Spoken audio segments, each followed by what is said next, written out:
Hello, everyone. I'm Mary McGuire, Director of Public and Legislative Affairs at AAA Northeast. I'm joined this morning by our Senior Manager of Student Lending at AAA Northeast, Donald Kerr. Hi, Donald. How are you? Good morning. How are you? I'm great. It's good to be with you. And, I have sent three of my kids off to college in the last couple of years. So I know the drill pretty well. But I have to tell you, I feel really sorry and concerned for so many students and parents right now who are trying to make that decision as to whether or not to commit to college. Both personally and financially, given the fact that we have deadlines for decision making coming up at the end of this week.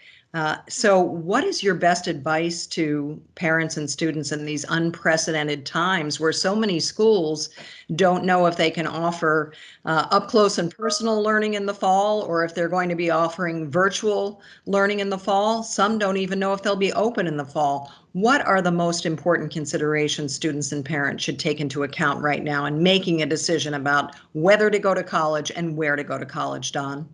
Yeah, absolutely. It's a very uncertain time for so many families. Perhaps the number one thing I think families could do is check to see if their college has extended the traditional May 1st deadline date. You can do that in a couple of ways. You could call the college directly. Some of them, colleges today have extended that date already out to about June 1st.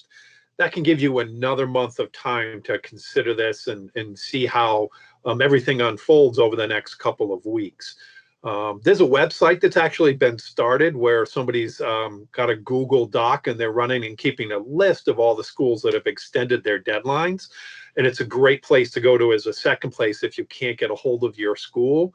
It's called acceptgroup.com. And they update their lists on a regular basis. And you can see probably about 250 colleges already that have extended their deadline date. That's great. So a lot of people will have a little bit more time. They'll have another month in which to make up their minds. And that's a great suggestion in terms of using that Google tool. Now, I know that yesterday I heard Chuck Todd, the host of Meet the Press, say that many of these colleges won't make a decision until as late as late July or mid-July. So even if your deadline's extended to June 1st, what do you do about that? So the best thing advice that I'm trying to tell people is to have a plan B, have a plan C, and have a plan D. So if your dream school is going to somehow say we're only offering distance learning in the fall, they make a decision up late at the last minute, or even if you're not comfortable going, a great distance to your dream school, which is halfway across the country, look at those other choice schools. Is there a school close by you could attend?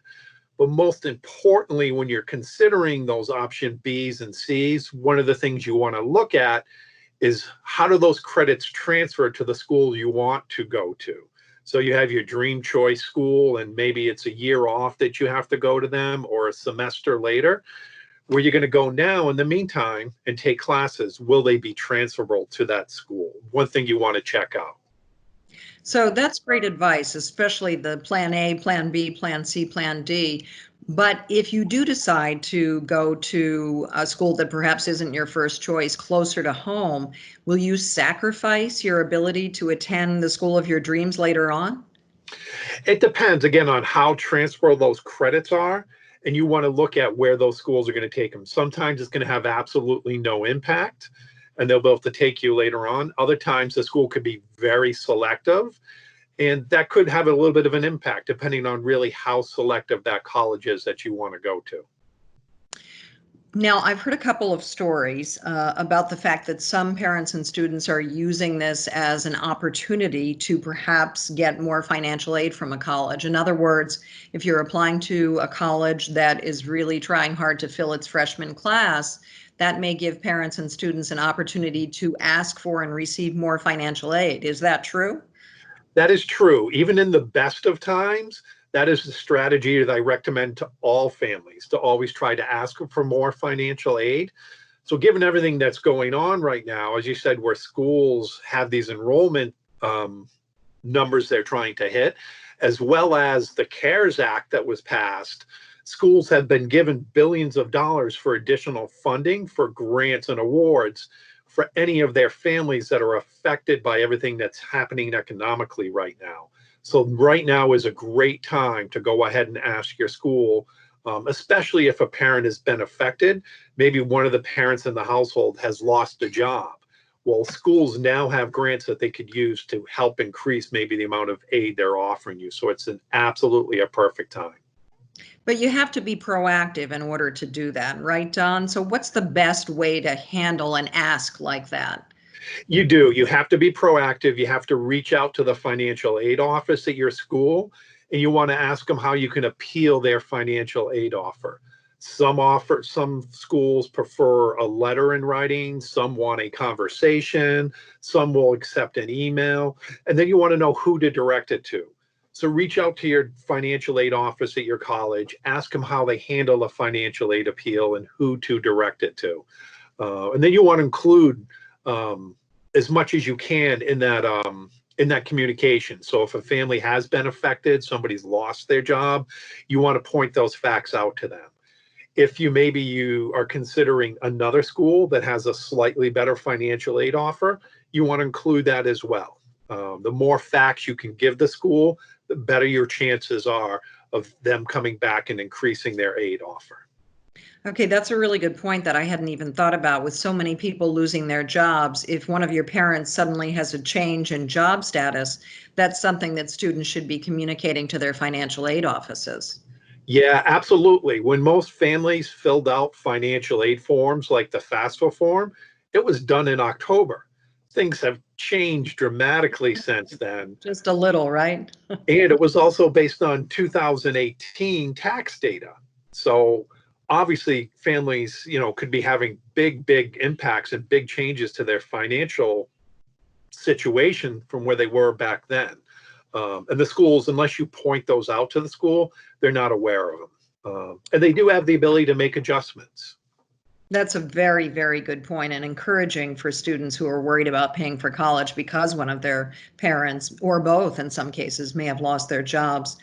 Final question for you today. Under the CARES Act, we saw a suspension, an announced suspension of student loans. Does that include parent loans as well? How long is the suspension?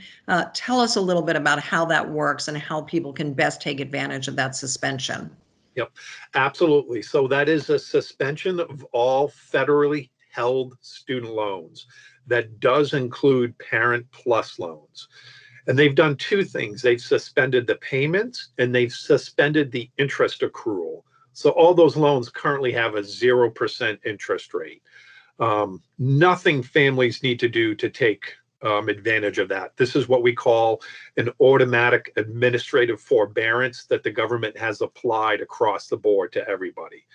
Only thing you may have to do is if you're still in a good situation financially and you want to continue to make payments on your loans, you may have to reach out to your student loan company and say, I want to continue to make payments on my loans, which is a great idea because you have a 0% interest rate during this time. You can accelerate paying down that principal balance really quickly. And this is valid through the end of September. So it's a good long extension and a good long benefit the government is helping folks out with. So I'm paying student loans along with my children right now.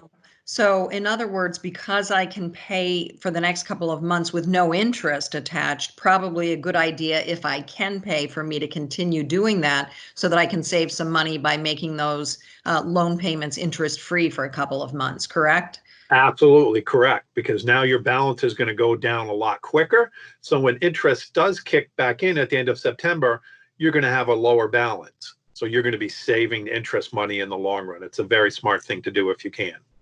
All righty. Well, that's great advice. I'm going to try to do that. So Okay. we appreciate all of your expertise today. Thank you for being with us.